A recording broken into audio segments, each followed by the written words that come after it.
Whistle বিপ্লবের হাওয়া বইছে তামিলভূমে।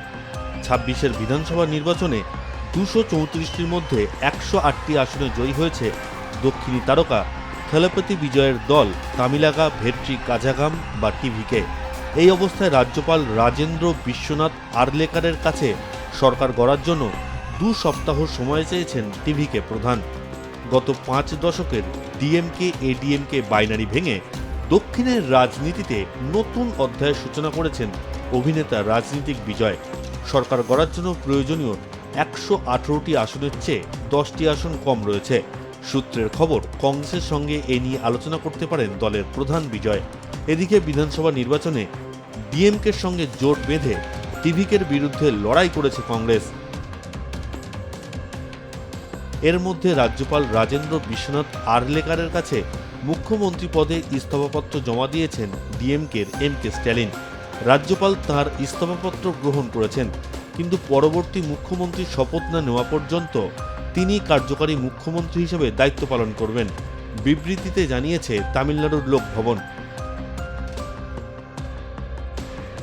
তামিলনাড়ুর মসনদ থেকে বিজেপিকে দূরে সরিয়ে রাখতে সুপারস্টার থলাপতি বিজয়কেই সমর্থন করার সিদ্ধান্ত নিয়েছে হাত শিবির। কংগ্রেসের সাংগঠনিক সাধারণ সম্পাদক কেসি বেণুগোপালের দাবি, বিজয় প্রথম তাঁদের সমর্থন চেয়ে যোগাযোগ করেছিলেন। বিজেপিকে ক্ষমতা থেকে দূরে রাখার লক্ষ্যে কংগ্রেস যে বিজয়কেই সমর্থন করবে সেটা নিশ্চিত করেছেন বেণুগোপাল। সূত্রের খবর, সমর্থন পেতে বিদুথালাই, চিরুথাইগাল, কাচি, সিপিএম, সিপিআই, কংগ্রেস এবং ইন্ডিয়ান ইউনিয়ন মুসলিম লীগের মতো দলগুলির সঙ্গে যোগাযোগ করেন বিজয় নিজেই। কংগ্রেস, ভিসিকে, সিপিআই, সিপিএম এবং আইইউএমএল সবকটি দলই বর্তমানে ডিএমকে নেতৃত্বাধীন সেকুলার প্রোগ্রেসিভ অ্যালায়েন্সের অংশ। কংগ্রেস জিতেছে 5টি আসন, আইইউএমএল, সিপিআই, সিপিএম এবং ভিসিকে প্রত্যেকেই 2টি করে আসন জিতেছে। কংগ্রেস সম্ভবত নতুন মন্ত্রিসভায় 2টি মন্ত্রিত্ব এবং কিছু সরকারি বোর্ডে চেয়ারম্যান পদের দাবি রেখেছে। বুধবারই কংগ্রেসের তরফে এই সমর্থনের আনুষ্ঠানিক চিঠি দেওয়া হয়েছে। তামিলনাড়ুতে কংগ্রেস এবং ডিএমকের জোট বহু পুরনো। খারাপ সময়ে কংগ্রেসের পাশে থেকেছে ডিএমকে। সেখান থেকে রাতারাতি শিবির বদল করা সম্ভব ছিল না হাত শিবিরের পক্ষে। কিন্তু সমস্যা হলো, ডিএমকে নিয়ে অসন্তুষ্ট ছিলেন তামিলনাড়ুর স্থানীয় কংগ্রেস নেতাদের একাংশ। ক্ষোভের মূল কারণ অসম্মান। সে রাজ্যে ডিএমকে কংগ্রেস জোট ক্ষমতায় থাকাকালীনও সরকারে কংগ্রেসের কোনো অংশীদারিত্ব ছিল না। স্থানীয় পুরসভা, বিভিন্ন উন্নয়ন বোর্ডেও কংগ্রেস নেতাদের গুরুত্ব দেওয়া হতো না।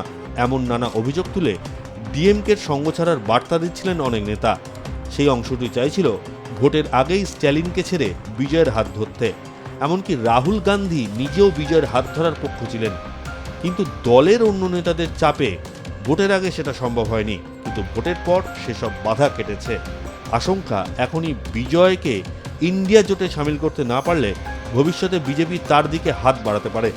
তাই দাক্ষিণাত্যের সরকার করতে টিভিকেই সমর্থনের সিদ্ধান্ত নিয়েছে হাত শিবির। এদিকে কংগ্রেসের এই সিদ্ধান্তে ক্ষুব্ধ ডিএমকে। স্ট্যালিনের দলের এক মুখপাত্র বলেন, আমরা সবসময় কংগ্রেসের পাশে থেকেছি, আর কংগ্রেস এখন আমাদের পিঠে ছুরি মারছে। তাছাড়া বিজয় কোনোদিনই বিজেপির বিরুদ্ধে লড়াই করেনি, প্রধানমন্ত্রীকে আক্রমণ করেনি।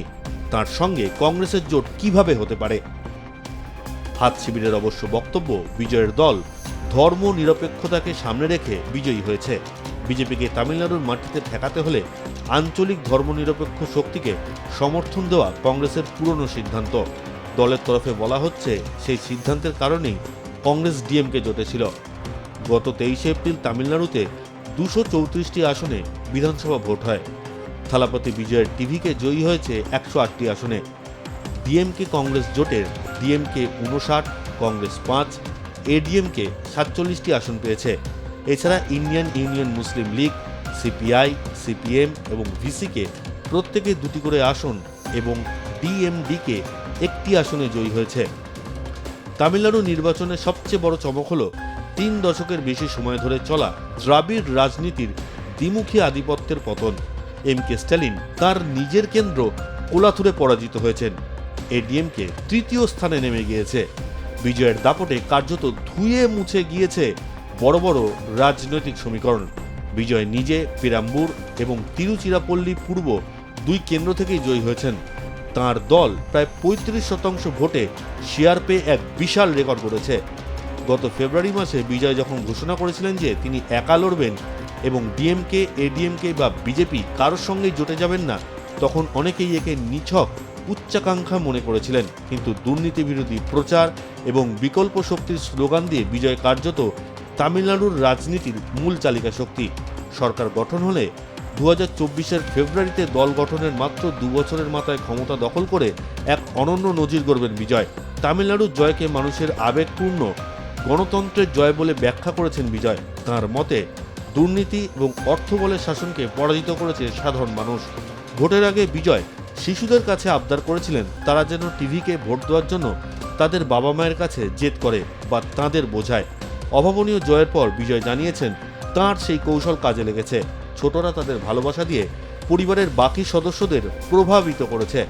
আগামী দিনে রাজ্যের মানুষের ভরসা অটুট রাখার প্রতিশ্রুতি দিয়েছেন এই অভিনেতা রাজনীতিক।